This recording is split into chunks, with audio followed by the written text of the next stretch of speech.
কত আশা নিয়ে ফুল চাষ করেছিলাম, এখান থেকে কিছু পয়সা ঘরে তুলব, কিন্তু হলো না, আশায় জল ঢেলে গেল।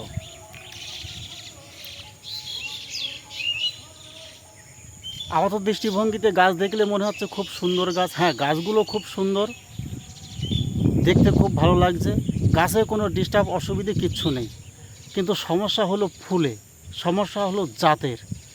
এই ফুল বাজারে একদম বিক্রি নেই। কেন বিক্রি নেই? ফুলগুলো একদম ছোট্ট ছোট্ট, ফুলের পাপড়িও অনেক কম, কেউ নিতে চাচ্ছে না। যে ফুল দেখতে ভালো হয় না সেই ফুল কেউ কিনতে চায়?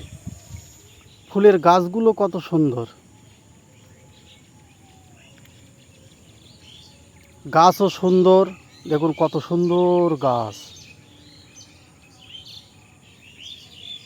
গাছও সুন্দর, ট্রিটমেন্টও কোনো অসুবিধে নেই।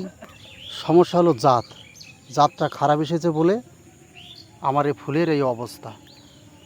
ফুলগুলো ছোট ছোট, পাপড়ি অনেকটা কম, মানে কি বলবো, চিকিয়ে পড়ছে পাপড়িগুলো। যখন এই ফুলটার একটু বয়স হয়ে যাচ্ছে, যদি মনে করা যায় আর দুদিন রাখি ফুলটার একটু বড় হোক, কিন্তু এই ফুলটা আর দুদিন রেখে বড় করতে গেলে ফুল পাপড়িগুলো এরকম চিকিয়ে পড়ছে, এরকম মিলিয়ে মনে হচ্ছে যেন ছেঁড়া ছেঁড়া ছেঁড়া ছেঁড়া ভাব। এই ছোট ফুল, পাপড়ি কম, ছেঁড়া ছেঁড়া ভাব, এই ফুল কি বাজারে বিক্রি হয় বলুন? তা না হলে ফুলের বাজার খুব সুন্দর ছিল, কিছু পয়সা আমার ঘরে আসতো। এই দেখুন অবস্থায় কটা পাপড়ি আছে, চিকুয়ে গেছে না?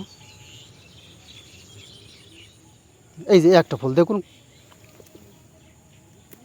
চিকুয়ে গেছে, এর পাপড়িগুলো চিকুয়ে গেছে, পাপড়িগুলো ঝরে ঝরে যাচ্ছে, মানে কি বলবো।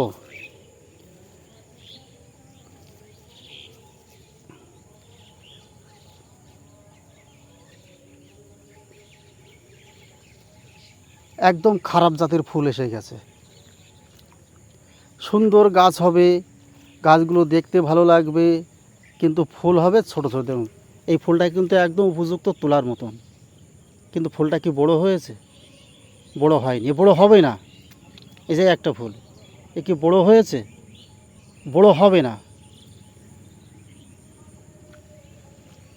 আর এই বড় হচ্ছে না বলে ছোট ছোট ফুল পাপড়ি ধরে যাচ্ছে, চিকুই পড়ছে, বাজারের কোনো দাম নেই।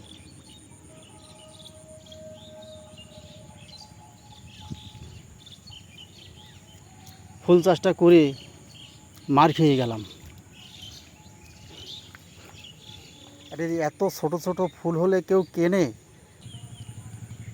গাছ সুন্দর কিন্তু গাছের ফুলগুলো সব একটু একটু, এটা তো আরও একেবারে একটুকুনি, এটা তো আরও ছোট।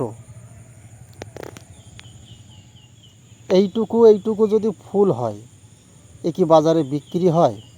এত পরিশ্রম করেছি, এত পয়সা ব্যয় করেছি, শুধুমাত্র জাত খারাপ বলে আমি এখান থেকে তার মুনাফা তুলতে পারলাম না, এমনকি খরচটা পর্যন্ত তুলতে পারছি না। মানে তোলা যাবে না, খরচটা পর্যন্তও তোলা যাবে না।